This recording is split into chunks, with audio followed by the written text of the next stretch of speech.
আজকের তোমাদের সাথে আমি একটা ডিমের রেসিপি নিয়ে চলে এসেছি, যেটাকে বলে ডিম ভুজিয়া। খুব অল্প সময়ে এবং তাড়াতাড়ি করে নেওয়ারই রেসিপিটা। তোমরা হাতে খুব কম সময় থাকলে সকালে কিংবা সন্ধ্যেবেলা কিংবা রাত্রে যখন খুশি করে খেতে পারো, এবং খেতেও দুর্দান্ত হয়, খুব সুন্দর স্বাদের। তো কীভাবে করে চলো আমরা শুরু করি।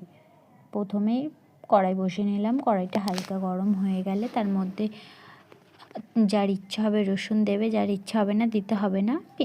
আমার ইচ্ছা হয়নি, আমি দিইনি, আমার ভালো লাগে না রসুনের স্মেলটা অতটাও, তাই আমি রসুন দিইনি। আমি পেঁয়াজ দিয়ে দিয়েছি। পেঁয়াজটাকে ভালো করে সরু সরু করে কেটে নিতে হবে। নিয়ে কড়াই গরম হয়ে গেলে তেল দিয়ে দিতে হবে। তেলের মধ্যে পেঁয়াজ কুচি দিয়ে দিতে হবে। দিয়ে একটু নাড়িয়ে ব্রাউন কালার করতে হবে।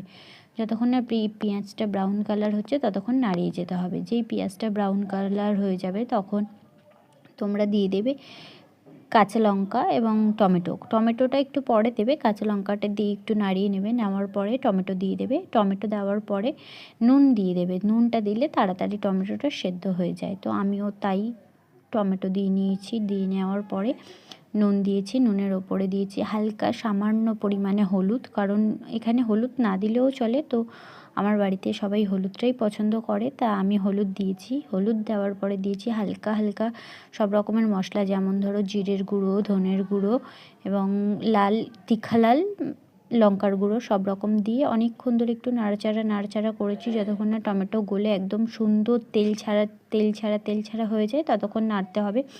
নাড়ার পরে কিছুক্ষণ পরে দেখবে একদম খুব সুন্দর, মানে টমেটোটা মিহি হয়ে গিয়ে একদম তেল ছেড়ে দেবে। তখন তোমরা ডিম, তোমাদের যে কটা প্রয়োজন সেই প্রয়োজন মতন ডিম দিয়ে দেবে। আমার তো 3টে প্রয়োজন ছিল, তো আমি 3টে ডিম দিয়ে দিয়েছি। দেওয়ার পরে ডিমগুলোকে প্রথমে আস্তে করে ডিমগুলো ছাড়ছিলাম। তো ডিমগুলো ফাটিয়ে দেওয়ার পরে নাড়তে হবে, ভালো করে নাড়তে হবে। অনেকক্ষণ ধরে একটু তেলে ভাব থাকবে। তো অনেকক্ষণ নাড়তে শুকনো ভাব হয়ে আসবে। যতক্ষণ না শুকনো ভাব হয়ে আসে ততক্ষণ গ্যাসটা মিডিয়াম ফ্লেমে রেখে ভাজতে হবে।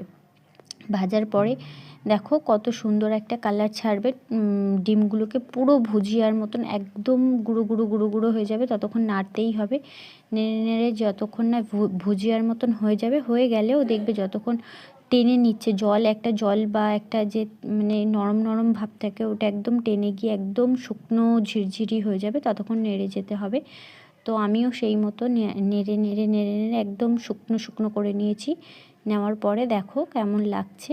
তো আমাদের তো খুবই ভালো লেগেছিলো। আমরা রুটির সাথে রাতে খেয়েছিলাম। তো আমি রুটি, ডিম ভুজিয়া ও আচার নিয়ে খেয়ে নিলাম। তো টাটা।